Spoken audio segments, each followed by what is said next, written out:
एक बार क्या, दोनों पड़ोसी औरतें आपस में लड़ रही है। तो उस घर में कोई नई नई बहू आई थी।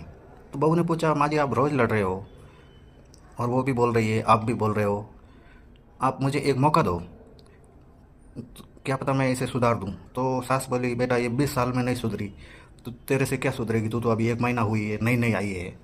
तो बहू बोली, माँ जी एक मौका तो दो मुझे, अगर मैं 3 दिन में नहीं सुधारूँ तो आप अपना काम करना। तो लेकिन आपको 3 दिन के लिए मौन रहना पड़ेगा, कुछ भी नहीं बोलना है बीच में। तो सास ने बोला, ठीक है बेटा। बहू सुबह उठी और अपने कामकाज में लग गई। बाहर गई तो वो पड़ोसन खड़ी है, उसको एक अंगूठा दिखाई और अंदर आ गई। फिर अपने कामकाज में लग गई। अभी वो पड़ोसन टिक रही है, कभी बाहर जा रही है, कभी दीवार के ऊपर से टिक रही है। नई नई आई है, अभी 15-20 दिन हुआ, मुझे अंगूठा दिखा रही है। ऐसे करके करीब 2-3 घंटा चिकी वो। फिर दूसरे दिन बहू उठी, बाहर गई, पड़ोसन को अंगूठा दिखा के वापस अपने कामकाज में लग गई। अभी वो पड़ोसन चिक रही है, बाहर जा रही है, कभी अंदर आ रही है। चीखते चीखते करीब 2 घंटा हो गया। तीसरे दिन बहू बाहर गई तो पड़ोसन को अंगूठा दिखा के वापस अंदर आ गई। अभी पड़ोसन चीख रही है घर के अंदर ही, चीख चीख के उसका गला बैठ गया।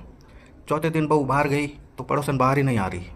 वो अंदर ही अंदर समझ गई कि ये तो अंगूठा दिखा के अंदर चली जा रही है, मैं घर के अंदर चीख रही हूँ, चीख चीख के मेरा गला बैठ गया। कल के दिन में मर गई तो केस भी नहीं होगा कि ये तो घर के अंदर चीख चीख के मर गई।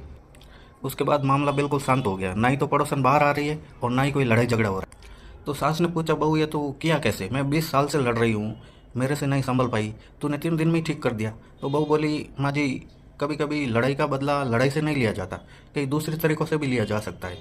वो बोल रही थी तो आप भी सामने बोल रहे थे, उसको एक मौका दे रहे थे लड़ाई करने का। तो कभी कभी कई बार सामने वाले को सुधारने के लिए मौन का सहारा भी लिया जा सकता है। दोनों में से एक आदमी मौन हो जाए तो लड़ाई झगड़ा, जितने भी दुख तकलीफ है, अपने आप ख़त्म हो जाएगी। राम राम आप सभी को, सभी खुश रहे।